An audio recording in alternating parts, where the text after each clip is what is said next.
Good evening. Good workout tonight. First practice, first install for our game versus Central Florida this week, Thursday night. I thought the guys moved around pretty well, especially the guys who played yesterday. I thought they had good energy tonight. Questions? Kyle, Tyree's mom was on SportsCenter this morning saying she hopes that you guys will honor his academic scholarship through the end of through May, and that give him a full release, no limits. Can you comment on that? Sure. Yeah, that wasn't in the statement yesterday. We certainly would honor the scholarship through the spring semester and allow him to continue to move towards graduation. And the release part, we would release him to any school that he has an interest in. And we do that. The other schools that have interest in him, they request the release, and then we sign it, and we send it back school by school. But we wouldn't limit him in any way. Javon said today that Cohen didn't apologize to him the day after the incident. I mean, do you know what happened there? Do you have any comment on that? All those things were addressed in the statement, so I'm not going to comment again on them. What's the specific challenge at Bortles? He's having a great year. I think he's 7th or 8th in the country in passing efficiency. He is. He's a big, strong quarterback. He's got an excellent arm. Again, another quarterback who completes the ball at a very high rate. And what makes it even tougher is they've got two really fine running backs that they hand it off to. You know, in general, they're about 60-40 run pass. But when they get in 10 personnel with 4 wide receivers, then it's about 50-50. So he's a complete player. He's an excellent player. Are you worried about the fragile state of your defense, whether it's mentally or physically, going against another quality passing game, and really a good offense? I think they're averaging 35 points a game. They are, and I'm not worried about us mentally. I think the guys are very determined and very focused on this football game. You know, from a health standpoint, you're always on the edge at this time of year. A guy like Lorenzo Waters, we feel pretty confident is going to be able to go for us.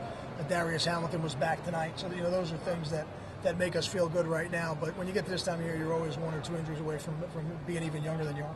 Kyle, we've talked so much about the secondary in the passing game. Are you getting enough of a pass rush from your defensive line without blitz? I mean, enough from the guys up front?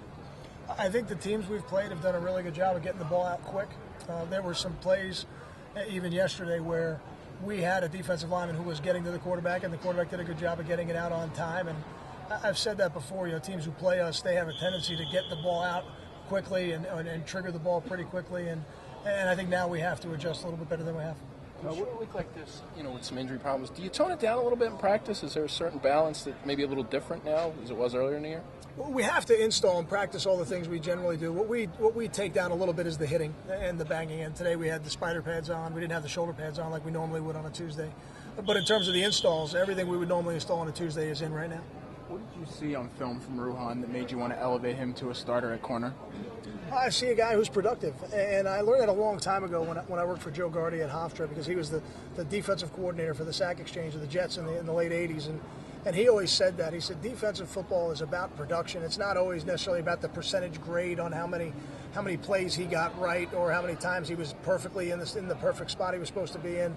At the end of the day on defense, you got to make tackles, you got to get interceptions, you got to force fumbles, you got to be a productive player. And in the limited action Ruhan's had on defense, he's been extremely productive, and I think he deserves that right now. He's got a virus, so unfortunately he wasn't able to practice today, so we'll have to see how that affects us as the week goes on. But Ruhan's going to play more. Do you think he's warming up to corner, especially now that he gets a chance to be a starter at that position?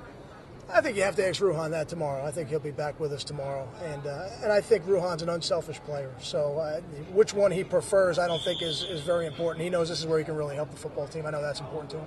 I know you said during the bye week you started preparing for the final 3 opponents. Just kind of what's the process like with that, as far as obviously first focus Cincinnati, but you have that extra time. Just how do you look ahead? It's really more for the coaches to do some of the advanced scouting on the game. When you get to this part of the season, you've got a lot of game film, and you break down every game, but you don't necessarily use every game in your percentage breakdowns that you use to do your game plan. You try to find offenses and defenses that are similar to you. So we were able to get a lot of that work done ahead of time, and that helped us be a little bit more prepared tonight. So we didn't have to reduce our install. I mean, just on a week-to-week basis, I assume someone on the staff's probably already looking ahead, right? As part of the responsibility. Correct. Yeah, we have people every week who look ahead and have to do some of the breakdowns as the films come in, or else you would never have time to do it.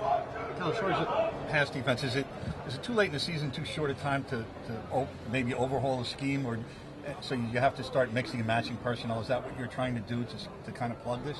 I don't know that it's about overhauling the scheme. I think we've seen our scheme be effective. I think we need to play it better. I think maybe we need to utilize different parts of it than we've been utilizing. I think we've got enough flexibility within the scheme that we don't need to overhaul the scheme. But can we move some players around and hopefully get some players in better positions for them to make the plays? I think we certainly can do that. We got to look at that every week. Do you worry about health on these short weeks? Because you've had several of them this year. I mean, is there kind of the more you have to worry about it throughout the year, especially later in the year as opposed to a September game?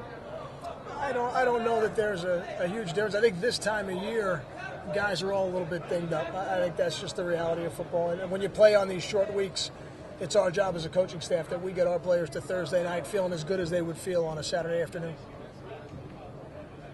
Can you just give us a general gauge of the mood of the team?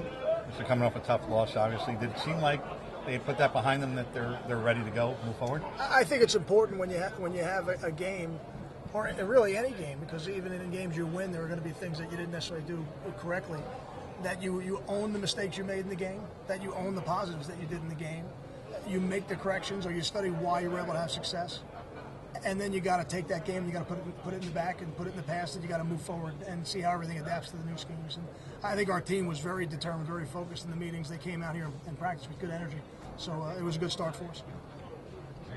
Thank you.